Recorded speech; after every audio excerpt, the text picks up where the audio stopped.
So I'm sitting out here among the oaks and the squirrels. Like, I wish I could show you the squirrel that's staring at me from this tree right here. I'm going to show you how utterly magnificent they really are. Look at that. Have you ever seen trees like this? Look at that. Look at that trunk. Look at that. How breathtaking is that? But one of the things that I was reading this morning, and I'm going to sit this down because if I don't, it's going to be super wobbly, and then you're going to email me and say, listen, Denise, I can't watch Monday musings when they're shaking. So I'm going to sit it down because my hand can't hold it, and I don't want to spill my tea. So I may cut off my head. But anyway, in Isaiah 61, it was the passage that Jesus read when he announced himself in the synagogue. But when he talks about us in that passage, he says that he gives us beauty for ashes, the oil of joy for mourning, so that we can be trees planted like oaks of righteousness. But then he says this, why? Why does he do all this? Why does he relieve our grief? Why does he give us joy in the middle of the pain? Why does he remove garments of heaviness for praise? So that we can glorify him. You know, the beauty of an oak tree is that it can grow up to 100 feet. I mean, believe that or not. They can live as long as 150 to 300 years. But their root system can grow 90 feet out. And it's like this intricate root system. And it's almost like you can see it behind me. It's almost like their branches are like lifted, created to glorify the Lord. And I've said before that the one thing that remembers is creation. Creation remembers what Eden was like. It's why it groans for Jesus's return. But God heals us to use us.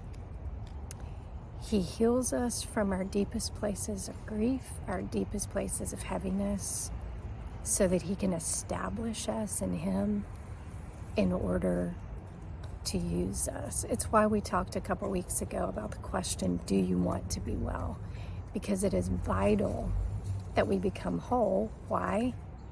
Because we can't be used to the fullness in which Christ desires to use us if we aren't whole and well. But being an oak of righteousness means we have a really intricate, established root system. So now I want to ask you, not do you want to be well, but how are your roots? Where do you place your time, your energy? Do you set aside time to be with the Lord, to take him in? Can you walk in an environment like this and see him in it and acknowledge him in it? Because those are really, those are the ways he grows in us. When we put him in us with his word, when we have relationship with him through communion and prayer, and when we see him in even the parks and the squirrels. Oh my gosh, like if I knew how to turn this around, these two squirrels are living the life. Like these trees were created for kids and squirrels. Like it's what they were created for, and to like worship the Lord, because it looks like what they're doing. So when you think about root systems, it's where we're placing our time, our energy, and our confidence. Like What are those things in your life that you place those things in? Do you have time with the Lord? Do you set aside intentional time with the Lord? Do you look for the Lord? In an environment like this, like if you're a runner and you're running in the morning, do you see him in your run? Do you see his beauty? When you go throughout your day, are you just so focused on the demands and the to-do list that you miss where he's working or where he might want to use you? Having an established root system means we have allowed Jesus to infiltrate every aspect of our being and of our day. And the stuff of the world is less than the things of God. How much of his word do you know? Do you put in you? Do you depend on? How much can you pull up in seasons of heaviness and say, no, this is a truth of the word of God. Do not throw away your confidence, for it will be richly rewarded.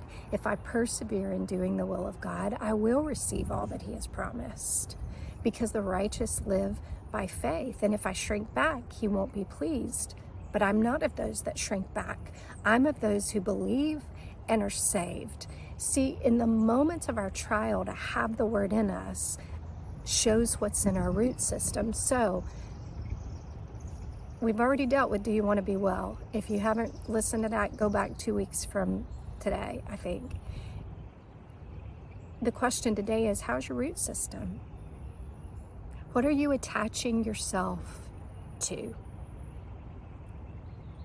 What are you attaching yourself to? You know, Savannah's known for its hurricanes. Do you know how many they've had? And look at that tree behind me. Look at that tree behind me. And think of all the hurricanes Savannah's had. It tells you something about its root system. Storms reveal ours too. If you aren't in one or coming out of one, there's one on the way. And your roots will determine your posture when it's done. Something to think about. Think about your roots this week. What are you grafting yourself into? It's church bells. I think it's telling me I need to say goodbye.